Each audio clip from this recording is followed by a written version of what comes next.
আসসালামু আলাইকুম ওয়া রাহমাতুল্লাহি ওয়া বারাকাতুহু। ড্রাগন পেকেছে তাই কাটতেছি। আর ড্রাগনের অবস্থা এবছরে খুবই খারাপ। এই স্পট দাগ, দাগ তো কোনো ওষুধই যাচ্ছে না। এই ওষুধ ব্যবহার করতেছি, এখন কোন দিলে কি হবে আল্লাহ পাক ভালো জানেন। আমরা তো তারপর একটা ওষুধ চেঞ্জ করছি আর দিচ্ছি, কিন্তু ওষুধেও কি কোনো কাজ করছে না, নাকি প্রাকৃতিক দুর্যোগের কারণে এই অবস্থা।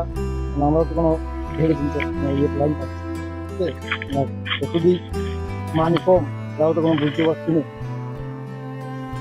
ওষুধ তো ব্যবহার করছি, কিন্তু গত বছর যা ওষুধ ব্যবহার করতাম একটু খারাপ দেখা, একটু স্পট দেখা গেলে ওষুধ ব্যবহার করলে এটা কাজ হচ্ছে, কাজে লাগে, মাল ক্লিয়ার হয়ে যেত। যে বছর তো হচ্ছে না।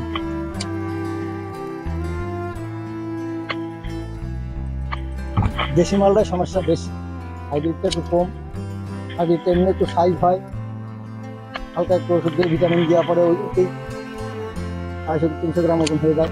কিন্তু দেশিটা তো সাইজে ছোটো, কয়েক বছর তো একটু টনিক ব্যবহার করতে পারলি এটাও দেখ 280-300 গ্রাম হইতো, কিন্তু বছরে তো হচ্ছে না। 150-200 গ্রাম, তার বেশি সাইজ হচ্ছে না। এই ছিল অবস্থা। সামনের দিকে কি হবে, যদি টনিক ব্যবহার করা যেত তাহলে হয়তো মালগুলো খুব ওজন হইতো, চাষের দিকে পয়সা দিত। এই বছর এলাকাতে ভালো জানি কি হবে, আমি যদি বুঝতে পারছি না।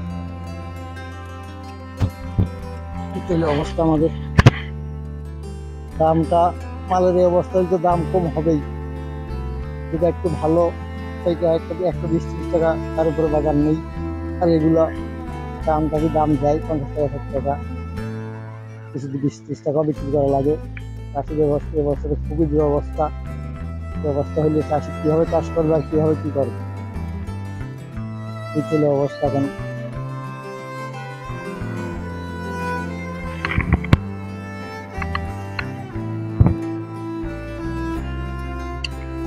এবছর শ্রমিক ব্যবহার করছে না, তারপরে মালের ওজন হচ্ছে না, মালের সাইজ হচ্ছে না।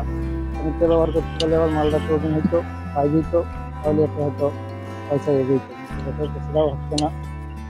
চাষির একেবারে দুরবস্থা এবছরে।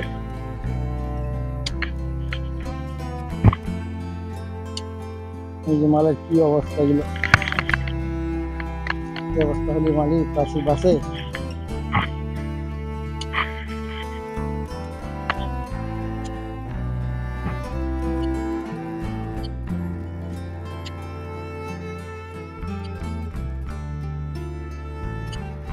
দাম কত খাইয়া তো দাম তো হয়নি।